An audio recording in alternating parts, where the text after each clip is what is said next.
Pemirsa tim nasional Timnas Indonesia cabang olahraga Anggar mengenjot jam terbang atlet di kancah internasional karena berperan memperkaya pengalaman atlet bersaing dengan atlet kaliber dunia. Timnas Anggar perlu banyak jam terbang dan masih minim kesempatan bertanding ke luar negeri.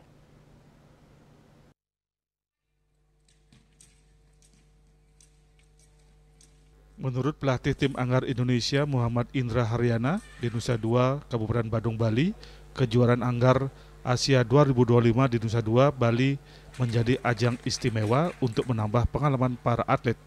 Indonesia menurunkan sebanyak 25 atlet Anggar putra dan putri, baik sektor individu dan bergu pada 3 nomor kejuaraan di Bali itu, yakni Floret, Degen, dan Saber pada 17 hingga 23 Juni 2025. Indra mengungkapkan pentingnya atlet menjajal turnamen internasional karena mereka bisa mengetahui teknik dan strategi lawan kaliber dunia.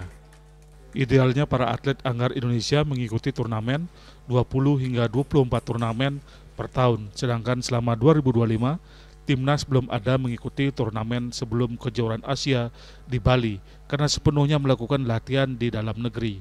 Untuk turnamen level kawasan Asia Tenggara, kendala klasik lainnya yakni dana yang masih terbatas untuk memperluas skala kepesertaan atlet berlaga di turnamen dunia.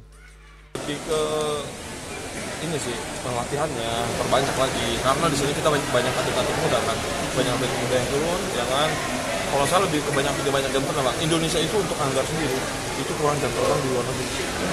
Mungkin emang dari kita aja kurang pengalaman aja sih, karena kita kan kalau mereka latihannya setiap minggu pasti ada pertandingan kan, jadi persiapan mereka lebih matang, jadi kita tetap dari Januari kan di Indonesia aja. Jadi untuk saya pribadi kendalanya di pengalaman mungkin ya sama jam terbang, karena mereka sudah di dunia semua yang tadi dilawan.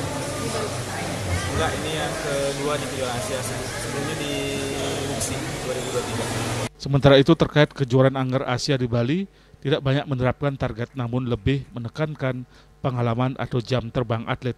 Ia berharap ajang bergengsi itu menjadi bekal atlet merah putih untuk berlaga di ajang SEA Games 2025 di Bangkok, Thailand.